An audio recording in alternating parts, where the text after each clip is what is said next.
Chapter 9. Is it right for a government to send tanks to terrorise ordinary people, like me, in our own homes? Baba used to say, maybe. I say, no. What do you think about a government sending in snipers to hide on rooftops and take shots at people on the street below? Baba doesn't say anything. I say, I hate them. Is it okay for a government to send attack helicopters clattering around in the sky and to drop huge bombs out of them onto the city below? Even Baba says, no. And I say, no, no, no. It took a while before we realised that a full-scale war was getting going, even after the government cut off the electricity supplies to the whole city. When it first happened, it was a shock. No lights, no TV, no mobile chargers, no fridge, no freezer, no nothing. At first I kept forgetting and went on uselessly pressing switches and going to the fridge for a cold drink. We got used to it quite quickly. We had to. Ma sent me rushing out to the shops to buy candles and matches before they sold out. Luckily, Granny had a couple of old oil lamps, so we were sort of all right for light. The worst thing was not being able to charge our phones. There was still electricity at the ministry, so Baba kept his and Ma's phones going, but he refused to charge ours, which I thought was quite mean of him. With no TV and internet, we had to rely on gossip for news, and rumours went racing around the city. Crazy, wild stories that seemed impossible to believe, until some of them actually turned out to be true. Being without electricity soon became the new normal, like the bombings and the shootings. We even began to forget what life had been like before all the trouble started. At least, I did. At first, whenever I heard the rattle of gunfire, a thump of fear made my heart pound and my skin prickle. It was exciting in a way. I felt more alive somehow. Even after the thief was killed, the fighting didn't quite seem real. There were times when it was almost as if I'd woken up in the middle of a computer game. Very soon, though, the war didn't feel like a game anymore. The blood on the pavement after a car bombing or a shooting was horribly real. The clouds of choking dust billowing up to the sky when a bomb wiped out a building were real too. The sense of excitement turned into a permanent, awful, gut-wrenching fear. Everything was feeling it. Floyd began to wet his bed again. Nadia cried every time Ma tried to put her down. Granny rocked on her cushions in the corner of her room, fingering her prayer beads. Aman came out in spots, and Musa sometimes woke me up when he was in the middle of a nightmare. And then the government shut off the water supply too. That was the worst thing. We had to listen out for the man with the water tanker sitting on a rickety old cart, pulled by a scraggly little horse. The minute Ma heard the clap of hooves, she sent me dashing down the stairs with jerry cans and buckets, while Baba, if he was at home, hurried down behind me. It wasn't always easy, I can tell you that. Getting them filled up. Bigger guys than us were always shoving in front. Sometimes we only managed to buy enough to fill one small jerry can each. It was awful having so little water. We could still buy bottled drinking water in the shops, but Ma needed a lot for her cooking and cleaning the dishes, so there were hardly any left for washing. Our clothes got dirtier and dirtier, and as we could only wash our hair occasionally, our heads were soon itchy with dust and grease. But the worst of all, even more than the lack of water, was that Musa fell ill. I suppose it was my fault in a way, only I couldn't help it. I'd caught a horrible flu bug off someone at school before we broke up in June, and I passed it on to Musa. It was better a few days later, but Musa had it really bad. It was the end of July by then and horribly hot. I'll never forget the night Ma panicked because Musa's fever was so high. There were hardly any taxis left in town because petrol was so scarce, and Baba had to pay a fortune to get one to take him to the hospital. I couldn't sleep all night, thinking he was going to die and wishing I hadn't made such a fuss about his space and his books he took up on our little cupboard in our bedroom. He stayed in for a couple of weeks, hooked up to a drip. They said something had gone wrong with his kidneys, but I didn't know what it was. He did get better, but it took months and months.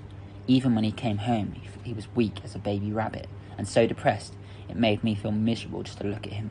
I started hanging out with a couple of boys from my school by then, and I'd stepped out to play football with them whenever Ma would let me, which wasn't actually that often. Both she and Ma were suspicious of any new friends I made. I think they were scared I'd get led astray by some fundamentalist loony with a black scarf tied around his face, who tried to make me cut off people's heads. As if. Ma kept me busy most of the time, fetching water, queuing in shops, and taking messages to people whose mobile phones weren't working anymore. I felt bad about being not able to keep company with Musa, but I don't think he wanted me, quite honestly. It was Bazem and the others he was missing, but they never actually came to visit him. One afternoon, I was in an especially bad mood because I'd been running around town all morning trying to find cooking oil for Ma, and all the shops seemed to have run out. And I was tired, and I was hot, and I was itchy, and I was sweaty with all the dust I couldn't wash off. The flat was boiling hot, and of course there was no electricity for fans. Then Musa asked me to take a note round to Basem's house for him. Why should I? I said nastily. Basem's dumped you, hasn't he? Him and all your clever friends. Haven't you even noticed? Not one of them has been near you since you got ill. That's all you know about it, he said, flaring up at me. Ever heard of keeping a low profile? Don't you know that they're being watched? All of them, all the time. Don't want me to be arrested. Is that what you want? Do you? Okay, call it, I said, backing away and feeling kind of guilty. I knew I was wrong about his friends anyway, because every now and then someone would come up to me when I was out in the street and slide a note into my hand for him. I'd shove it into my pocket with a shudder and slip it to him when I got home without reading it. So I guess they were keeping in touch with him after all. Term was supposed to start up again in September, but it never really got going. Even when the schools were open, a lot of the teachers didn't bother to turn up. Probably gone to Germany or Britain, I thought jealously. And then I'd think about Rasul and wonder for the 100th time how he was getting on in Norway. I was actually quite happy when the schools were shut. I was fed up with sitting on a hard bench hour after hour while someone droned on about stuff I didn't actually care about. Summers are blisteringly hot in Durar, but the winters are bitingly cold. I'd liked it in Bosra when it snowed. It was good fun having snowball fights and sliding around on the ice. It wasn't the same in Durra. Stuck upstairs in a flat, Baba said he couldn't afford the kerosene for the heaters, except for an hour or two first thing in the morning, so we went all day shivering and piling on clothes we could find. You have to get used to all the things when you're living in a war. You forget what it's like to eat fresh stuff. You stop noticing the burned-out shops set on fire by the authorities for daring to go on strike. You step over piles of rubble and smash paving stones without thinking about it. You ignore your dirty clothes and greasy hair. You don't even flinch when you hear gunfire or an explosion, as long as it's not too near. There was nothing normal, though, on the day that the heavy shelling started.